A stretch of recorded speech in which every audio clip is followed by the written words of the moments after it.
Hello, this is the Mulligan Stew Podcast. I'm Terry David Mulligan. You can find us here each and every week. Sometimes we're talking movies, sometimes we're talking wine or food. Mostly we're talking music and arts. But we have both here in this next 30 minutes. It's Blackie and the Rodeo Kings. They are Colin Linden, incredible musician, has lived a glorious life so far. One of the first people he talked to be a blues guy, he snuck into a Howlin' Wolf show, 8 years old, and talked to the wolf for 30 minutes or so, and then went home. Anyway, Colin Linden, and he has a recording studio in Nashville called Pinhead Recorders. He's been touring with and co-writing with and co-producing with T Bone Burnett. He's in grand company, friends. And he's always in demand, especially for podcasts like this. Tom Wilson, Order of Canada, artist, singer, songwriter, playwright, author. Did I say author? He's got a new book coming. There's not one artistic thing that he hasn't been doing. His art has taken off completely. And he's also working on a new album. He's writing. He has a wealth of songs. And that's Tom Wilson. And finally, Stephen Fearing, who is actually about to release an album called The Empathist. It comes out March the 13th, I think it is. And then he's touring across Canada. My goodness. So the three of them have their own distinct careers. But when they get together, they are Blackie and the Rodeo Kings. What a band. They were about to launch their 25th year together and do a big tour, like a big year-long thing. And then COVID came along and just shut that down. So now, apparently, to Tom, we're going to have to wait till the 30th anniversary. And I got them together simply because I wanted to ask the question, where is Blackie and the Rodeo Kings, and how long do the fans have to wait to maybe see them once again, or are they done? Are they done like dinner, as Tiger Williams would say? So we're going to answer those questions. We're going to talk about the loss of Garth Hudson, of course, because they were great friends with him, especially Colin. We're going to talk about the state of their solo careers and how they're doing there. And then finally, we'll finish it off with Blackie and the Rodeo Kings. Enjoy this journey. I did. I had a ball. Let's start with you, Stephen Fearing. First of all, we'll talk Blackie towards the back end of this because that's why the whole thing started, Blackie and the Rodeo Kings. But first, Stephen, because you are next up in terms of albums being released, March 13th. It's released March 13th. But I noticed that there's a song for Valentine's Day. Yes. Which is February the 14th, of course. Yes. So you're releasing it a month later. Well, we'll put out the single for Valentine's Day. So we can play it. We want to play it. Yeah. No, happily by then. I'm trying to do this. I started my own label to put this out because, well, I mean, it sounds grander than it actually is. But at this point, I realize I can do a better job than just about most of the people I'd be dealing with. So trying to do it the right way, release singles or focus tracks and all that, and hold off on the actual record because as far as the dreaded streaming guys are concerned, once the album is dropped, it's less interesting to them. Much more interesting to have single songs dropped one at a time. That keeps the algorithms glistening and tickling.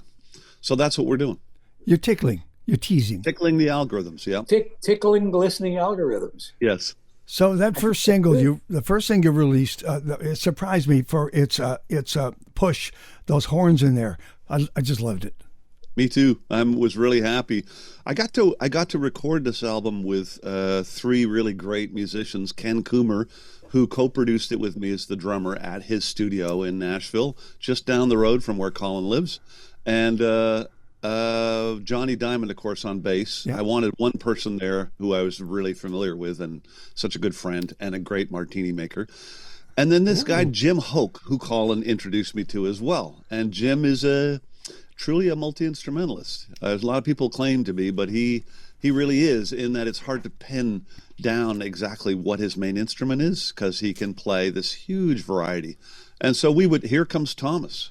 We would track with Jim on piano, and then he would overdub various things. So on that track, when we were done getting the beds, he put the horns on, and it was mighty. Thomas, how are you? Come in there. Jeez. Look Just at that. eating. All we got is him chewing on something. Yeah. What's He's connecting to audio. Yeah. Stephen? He did not connect to Tell audio. them the name of your album, please. It's called The Empathist. And that's you. You're described in the song as In one of those songs, Yeah. yes, I am. I actually came up with the title just because I had to fill out a factor application and they needed a list of songs that were going to be on the record. And of course, at the time, I only had 3 written. So I made up the rest of the titles, as you do.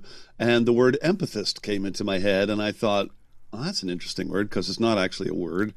But anyway, long story short, I ended up writing the song to go with the title that went with the grant application. No, never mind. Never mind the bottom right-hand corner of the screen. Just for a second. Stephen, by the way, one of the we are going to be talking. You and I will double back and we'll talk about the album and Okay. give it a proper Okay, release great. on the 13th. Okay, when you're over Well, at I'll tell you the at longer story. at the Mary at the Sidney. Yeah, that's good. I'll see you there for Great. sound check. But one of the tracks is "Far from the Middle." That's and there's an Adrian Sutherland song that goes or a reference that goes with that, but that was also on "Oh Glory." That was on Oh Glory, and Marie was on The Unconquerable Past. Both records that came out during the plexiglass years, Yeah. and for one reason or another, disappeared over the horizon. The Oh Glory story is pretty sad in some ways, but both songs that didn't, in my opinion, get the kind of airtime that I wanted them to get. And so I thought, well, I'm heading down to Nashville. Why don't I have another crack? And also knowing that Hoke would be there, I always Yeah. heard that song with horns. Okay. So knowing that Hoke would be there, I thought this would be a really fun one to bring to the proceeding. I like that Adrian Sutherland reference. Thank you so much. I appreciate it very much. Yeah, Hello. well, he's a pretty great guy, and it's a true story. Let's all say hello to Tom. Hi, Tom. Hi, Tom. Hi, everyone. How are you? Oh, just Terry, how well, you eh? been? Oh, it's good, eh? Just good, eh? Oh, good. Nice to have you here, buddy. Thank you. Have we disturbed you? Were you sleeping? What was going on? No, I was helping my wife. I see. I helped my wife out. Okay. We're just going around the circle here. I'm going to get to Colin right now because as you can see, it's 12:10. It's high noon in Nashville. Tom, Yes. we'll be right with you. Okay, Colin. How busy have you been in that room of yours at Pinhead? It's been crazy busy, although really for the last, I guess, little over a month, it's been a matter of just finishing stuff up. Okay. I had a couple of albums. I'm still two and a half albums I'm finishing, mostly just here by myself mixing. And I did some recording with T Bone Burnett last week, and we spent the whole fall mostly on the road. And I've been practicing a lot. Mm. That's the thing that I've been really taking a lot of time practicing. So that's kind of been, all of the work is work, which I love doing too. But, this room, I come here every day and practice singing and practice playing the guitar, practicing my songs. Are you still playing the road dates with T-Bone, or is that done? Yeah, we're off till March 28th, and then we do, I think, about another 8 shows or 9 shows. That's the Other Side tour, right? Yep. And did I see a date here, June 30th? I wrote down June 30th, Bob Dylan Center in Tulsa, Oklahoma. Oh, that was last. Was it last? We did it last year. Okay, and what was that like for you? Oh, it was fantastic. It was a fantastic event. It was just me and him. And he was interviewed by Steve Jenkins, who runs the Bob Dylan Center. Okay. So they spent about 45 minutes talking, and then he and I played for about half an hour, and it was really fun. It was great. Janice, my wife, and I went to Tulsa for a couple of days. It was actually interesting because Blackie had done a show the night before. Yeah. And I flew to Tulsa that day, and it was a really quick trip. But Tulsa's a really interesting city. So anyhow, it was great. And the Bob Dylan Center is mind-blowing. Were you on that Ringo single? A track? Not on the single, but I'm on the album. Nice creds. Yeah, I'm only on one song. That's I okay. played on a few, but I think I sounded too much like a blues guy on a couple of songs. So I think T-Bone replaced my parts with himself, which is probably the right thing to do because I was probably imitating him. unsuccessfully. Thomas? Yes, my friend. Before we talk to you about your life and times and what's ahead, I'd like all of you for a moment just to think about, because it's literally days from the loss of Garth Hudson, Mm-hmm. and the loss of the entire band, the last guy standing. And I just need your thoughts on Garth himself and on the legacy of the band. Tom? He was an angel, in my opinion. He was otherworldly. He traveled. He definitely traveled. I mean, what little I knew, what little time I got to spend with him, yeah. Which was more than the average person. I mean, he played on an album that we did. We were recording in Bearsville. Yeah. And I remember in between takes, he was sitting playing accordion, and we would play the song and he'd be playing, and then we'd finish it and everybody would be quiet, and there'd be about 3 to 5 seconds, and then all of a sudden the accordion would start playing again, and he would just play. We'd go in and listen into the control room to listen to see what we got, and he would still be out, still playing the accordion in this world that he was in. And I said, holy fuck, that's amazing. What he's playing is incredible. And I said to John Wynett, the engineer, I said, we should probably record some of this just for posterity. And John said, he goes, I have stacks of DAT tapes of Garth playing, in between takes. So he was committed to experiencing art in a way that I think a lot of us strive to. Yeah. That would be my take on Garth Hudson. Colin? Oh, well, I have so many memories of 35 years plus friendship from when I started working with him. And then, of course, a few decades before that, of just being a gigantic fan of his. So to me, I think his contribution, I think he's changed how everybody who plays any of the kinds of music that I love does what they do, either in a blatant way or in a more a subtler way. His approach to accompaniment and to improvisation was so rich. It was so informed by jazz music, so informed by blues and country music. I remember once when, I guess I was maybe about 28, and Janice and I went and had lunch with him. He was doing a video for the Northern Pikes. He played on a Northern Pikes record around the same time he played on my album When the Spirit Comes. And we had a lengthy lunch because he got in a day early. So we went to a little coffee shop at Young and Charles. And he sat down with a piece of paper and showed Janice and I how contrapuntal arrangements work. And he said, and I have to say without bragging, I was voted by the other guys in the band the best Garth impersonator.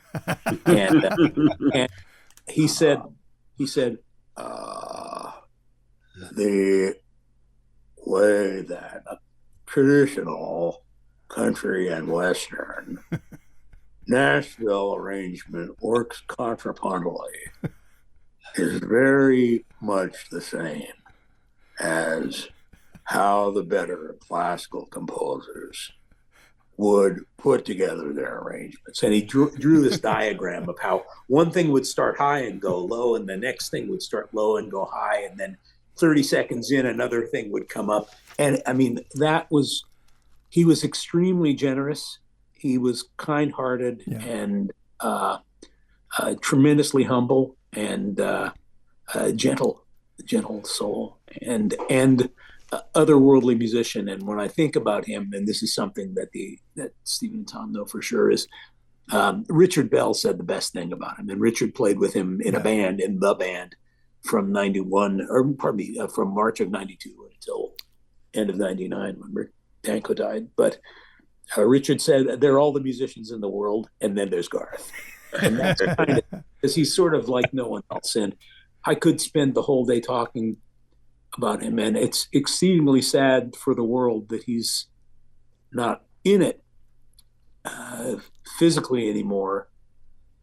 But I have so many happy memories. I can't think of anything aside from gladness when I think about him. And I know he was also a man of faith. So I think that he's fine. I don't, it's funny to say that, but I do believe it. Stephen? Oh, I don't know if I have much to add. Just a memory. We were lucky enough to work with him. I really remember the sessions at Bearsville where he would keep playing. And as I was saying earlier, the only person I've ever heard make a Lowry organ laugh. We were in a particular tune, and in between we segued. It was the nighttime sessions, so things were a little looser. And in between the segue from one song into, I think it was when the Red Robin goes bob, bob, bobbing along. Might have been. There was this sort of moment of people kind of making sounds and doing things. It was very eerie. You know, you're in a dark studio with your headphones on, and suddenly I hear this unworldly kind of laughing sound, and it's Garth at the keyboard making it go.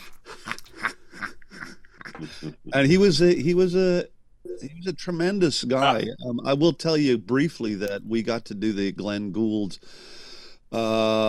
tribute to the Last Waltz for CBC, and we were the band, and a bunch of guests came through, and Colin was able to bring Garth and Maud in as our guests. Nice. And at one point we were trying to figure out how to play a specific song. I can't remember what it was. Colin, do you remember? Let's Do it. Okay. And we were sort of vamping, and he was going around listening to each of us. We had a horn section, we had the whole thing, and he was giving us a music lesson. And I thought, oh my God, I'm at the Glenn Gould Theater, you know, with my friends, my brothers, and Garth Hudson is giving us a music lesson. This is a moment I will never, ever forget. He was a tremendous guy. Okay, finally, because I want to move on here, but it's just this moment. That band and the life they lived together and the history that they made, it was amazing, and we've lost them. Although the music stays, we can have our memories. But what an impression they made. Yeah. Oh, yeah. I think they changed the course of music. Like, when I think of so many musicians in England and the way that music seemed to be going, and then suddenly everybody took a turn because they brought this, I don't know, it's an overused word, but authenticity.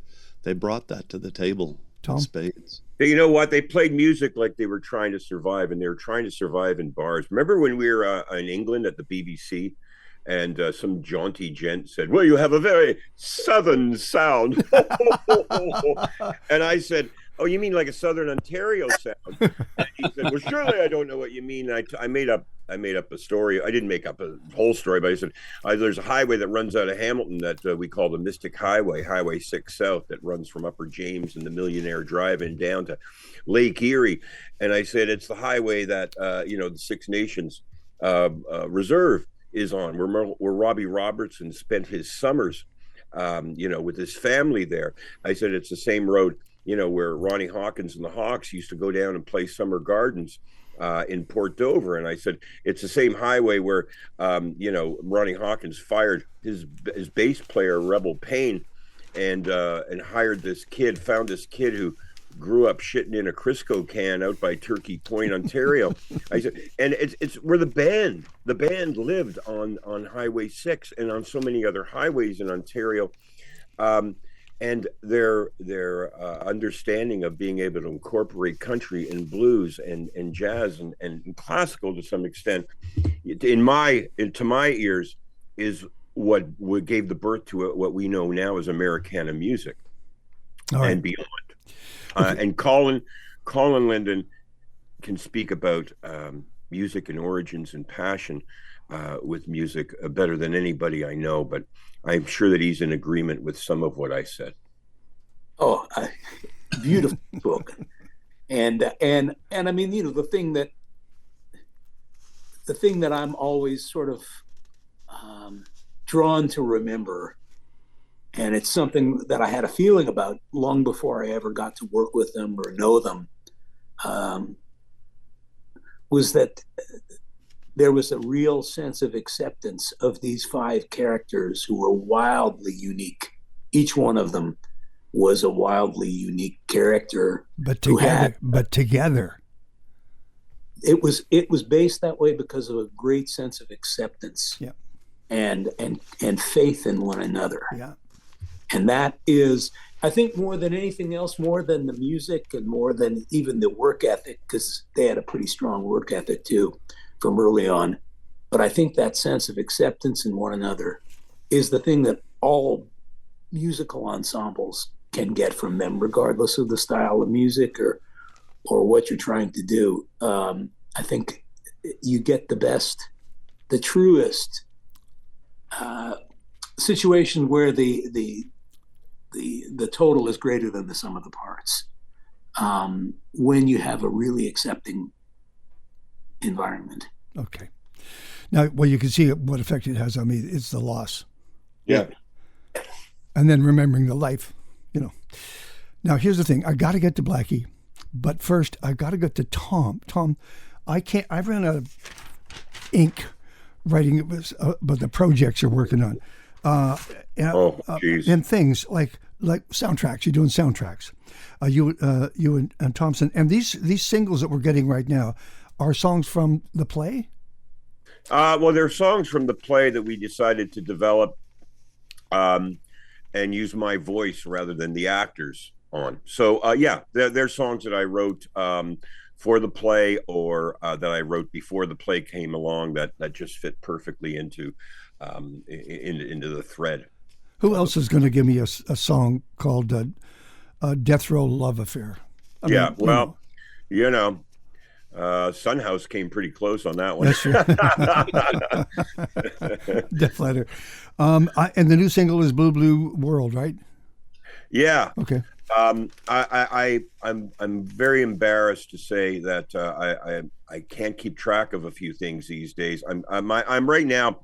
I am doing I'm doing the soundtrack for the new Tanya Tagaq film here. So I've been busy with that, and I'm finishing the second book, which if anybody ever asks any of you to write a book, just say no. No. Just say no. Because so I'm on once again, Terry, you know what? And this is what my experience with art, this is why I will not, at this point, as long as I can keep going, I will not stop, because my engagement with art is an inward journey now. I'm no longer, standing with you on Granville Street in front of the Commodore with Junk House, worried about how many tickets we sold for the show that night or anything. And I'm not worried if, C Fox is playing the single. I mean, all that has been swept far away from my life. And now I can actually just enjoy creating whatever the hell I want to do. And, not to segue, but that's what Blackie and the Rodeo Kings have been doing for almost 30 years, is just doing whatever we want to do, and without hurting anybody's feelings, for the most part.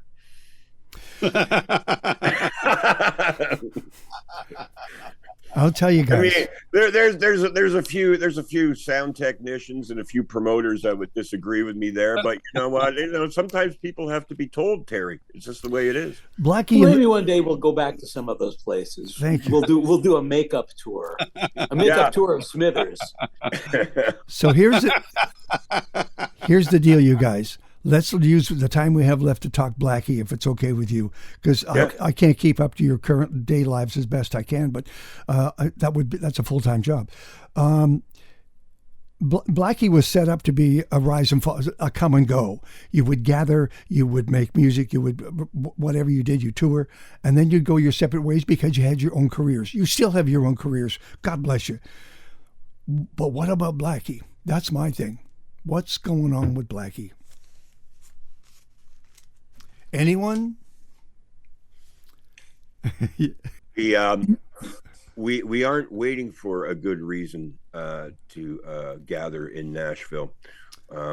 There's always good reason to be together. It's a nurturing environment. It's always full of laughs. I always put on at least 15 to 20 pounds when I work with Blackie and the Rodeo Kings. So just that alone is an indication of the joy that goes on. it's just now finding the time, to come back Sure. and enjoy each other's company. And finding the will. The will's always there, Terry. Steve, There's never I a don't know. will. I don't know. Let's say it's Stephen in this. But it's not like there's no formula. There's never been a formula to Blackie and the Rodeo Kings. If there was a formula to Blackie and the Rodeo Kings, we'd be called Blue Rodeo or something. We'd be someone that had, we'd have hits on the radio and we'd sing them every night for the rest of our lives until some people throw dirt on us. But that's not what we're about, And God bless everybody that has hits on the radio. And I'm not jealous of people who have had hits on the radio. I've had hits on the radio, but who cares anymore? We're at a point in our lives where we want to attempt to create art that brings us joy. And just the fact that you've asked that question today makes me want to book my ticket to Nashville and get the goddamn work. What do you think? Only time, honestly, it's one of the few times now as I, am heading into the middle of my 60s that I laugh, belly laugh, like constantly is when I'm around these guys. Well, it's a funny thing. The studio here that we've had now for, I guess, over 6 years, we've been up and moving. In fact, it was kind of built to hold up a Blackie and the Rodeo Kings record. We had to be able to shake around as much in the in our communal figurative martini shaker to be able to hold up here in the studio. So that was how it was built, and it was built. My wife found a bottle opener that was there was a bunny bottle opener, and she said that was the thing that created the studio. That gave her the inclination, and her imagination started going. Yeah. So usually when we get together to make a record, something will happen that will trigger our communal imagination. And for some reason or other, it doesn't happen until the time is right. Yep. And it doesn't happen after the time is right. It doesn't happen before the time is right. We just all seem to be able to identify it, and we're the benefactors of it. We try and nurture it, but it just seems like something will happen. Either a song will come out, or an idea will come out, okay, or there'll be something that will draw us together. Sitting on a park bench at Gage Park in Hamilton with Jackie Washington, and realizing that all of us were profoundly influenced by and dearly loved Jackie Washington, is how Bark was born. That's it. I'm jumping all over the place, but that's what I got to do. You are going to be playing the Winnipeg Folk Festival? Yeah. Mariposa? Yeah. Belmont, outside of Edmonton, June 20? Yeah. And are you going to film some of this? Are you working on some sort of performance documentary, or just? No, I don't know. We'd be. We certainly would be an interesting documentary. That's for sure, Terry. Let's see if something like that develops. Maybe someone will come along and want to do that. I'm getting to you, Stephen. Colin, you've got your own tour coming up, right? Yeah, it's remarkable.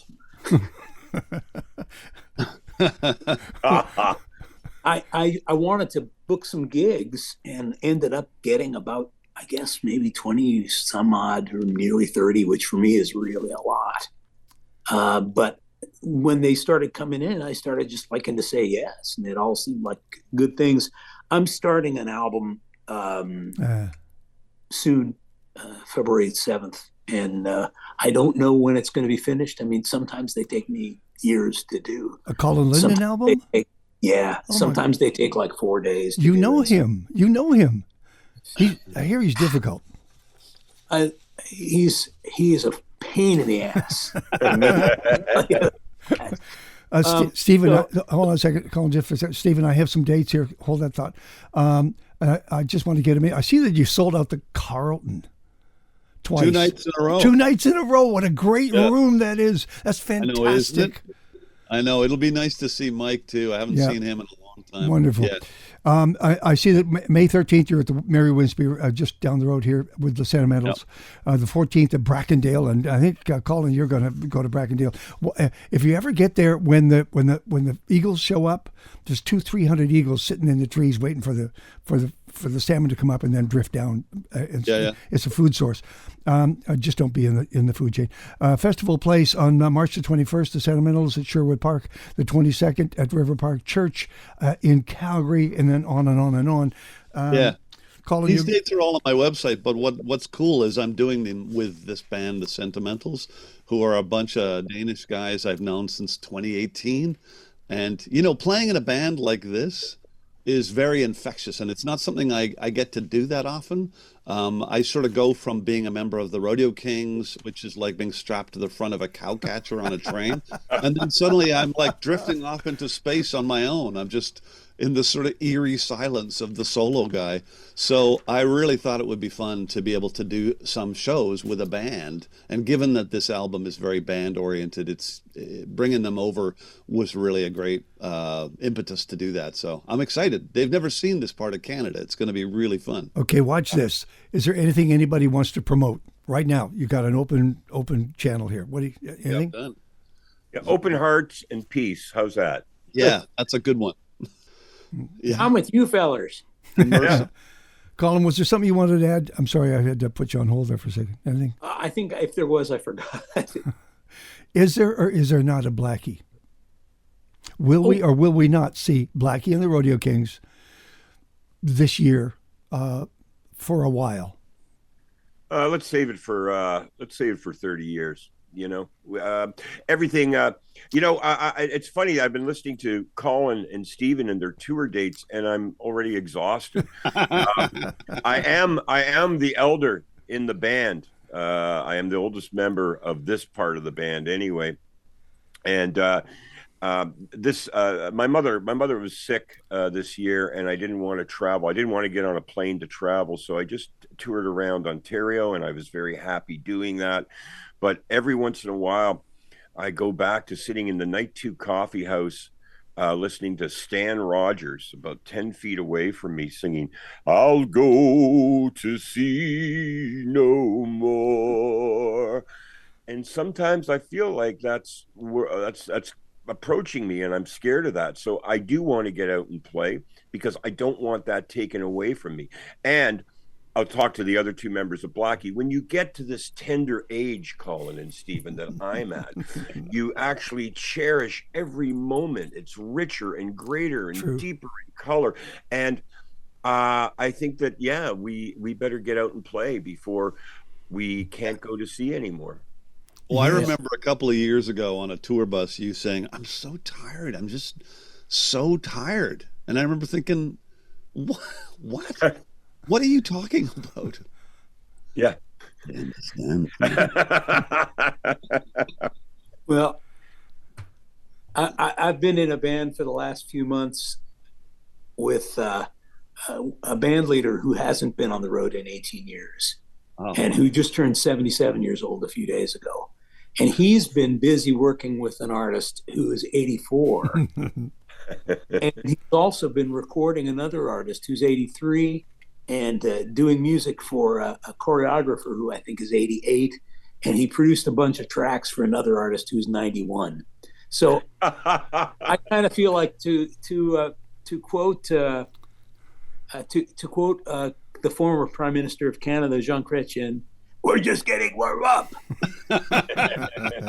Oh, he was a doozy, that man. Okay, thank you, Stephen Fearing. Thank you, Colin Linden. Thank you, Thomas. Hello to your families and your loved ones, and your dogs and cats and kids. Bless you. Nice to see you one at a time or all at once. I'm a big fan. Okay. Thanks, Terry. Thanks, Terry. Thanks a lot. Thanks for getting us together too, because I've been missing just being, even in a virtual sense, in the same space. Me too. Well, we know, you know what? This is good to know, Terry, because we know that one seat in the Orpheum will be filled when we play there, and we'll probably have to comp you on the gig too. So as usual, we're making absolutely no money doing this. Thank you. I have to say, though, one of my greatest one of the greatest things that's ever happened to me as a performing musician happened at the Vogue Theater when we were playing there with the Kings and Queens tour. And Terry, you brought a beautiful bottle of Sandhill Reserve up to the stage and left it right in front of my mom. It was one of the greatest things that's ever happened. Thank you, gents. Thanks, Terry. Good seeing you guys too. Yeah. really good. Really Thank you, boys. Okay. Bless you. See ya. Bye. All right. Bye now. Bye.